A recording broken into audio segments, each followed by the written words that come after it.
അപ്പോൾ നമ്മളിന്ന് വന്നിട്ടുള്ളത് എവിടെയാണെന്നറിയോ? ഞാൻ പറയാതെ തന്നെ എല്ലാവർക്കും അറിയുന്നുണ്ടാവും അല്ലേ? യൂട്യൂബിലും ഇൻസ്റ്റാഗ്രാമിലും ഒക്കെ ഫേമസ് ആയിട്ടുള്ള നമ്മുടെ സ്വന്തം കുറ്റിപ്പുറത്തുള്ള ചോറും മീനിലേക്കാണ് കേട്ടോ ഞങ്ങൾ വന്നിട്ടുള്ളത്. കയറി വരുമ്പോൾ തന്നെ അറിയാം അത്രയും തിരക്കാണ് എന്നുള്ളത്. ഇതാ പാർക്കിംഗ് നിങ്ങൾ തന്നെ കണ്ടാൽ നിങ്ങൾക്ക് തന്നെ മനസ്സിലാവും. എൻ്റെ നാട് കുറ്റിപ്പുറത്തിൻ്റെ അടുത്തായിട്ട് പോലും എനിക്ക് ഇതുവരെ ഇവിടെ എത്തിപ്പെടാൻ പറ്റിയിട്ടുണ്ടായിരുന്നില്ല കേട്ടോ. വരണം വരണം എന്ന് എപ്പോഴും വിചാരിക്കാറ് മാത്രമേ ഉള്ളൂ. ഞങ്ങൾ കാറൊക്കെ പാർക്ക് ചെയ്തിട്ട് ഇറങ്ങുമ്പോൾ തന്നെ ഓരോരുത്തരും മണി മുഴക്കുന്ന ശബ്ദമൊക്കെ ഞങ്ങൾ കേട്ടിട്ടുണ്ടായിരുന്നു കേട്ടോ. അങ്ങനെ ഫൈനലി ഞങ്ങൾ അവിടെ എത്തിയിട്ടുണ്ട്.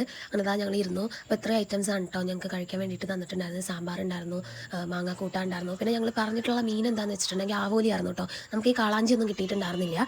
പട്ടത്തിയും ആവോലിയും മാത്രമാണ് ഉണ്ടായിട്ടുണ്ടായിരുന്നുള്ളൂ. അപ്പോൾ ഞങ്ങൾ ആവോലിയാണ് കേട്ടോ പറഞ്ഞിട്ടുണ്ടായിരുന്നത്. അങ്ങനെ ഞങ്ങൾ ഓരോന്നോരോന്നായിട്ട് ട്രൈ ചെയ്ത് നോക്കാൻ തുടങ്ങി കേട്ടോ. ഫുഡിൻ്റെ കാര്യം പറയുകയാണെന്നുണ്ടെങ്കിൽ എല്ലാവരും ഓവറാക്കി പറഞ്ഞ പോലെ അത്രയും ഭയങ്കര ഹൈപ്പ് കൊടുത്ത പോലെയുള്ള ഫുഡാണ് എന്നൊന്നും എനിക്ക് തോന്നിയിട്ടില്ല. എൻ്റെ പേഴ്സണലായിട്ടുള്ള എൻ്റെ മാത്രം അഭിപ്രായമാണ് കേട്ടോ ഞാൻ പറയുന്നത്. അതിനി ഓരോ റീൽസും കണ്ടിട്ട് അത്രയും ഹൈപ്പ് വെച്ചിട്ട് വന്നുകൊണ്ടാണോ എന്താണെന്നറിയില്ല.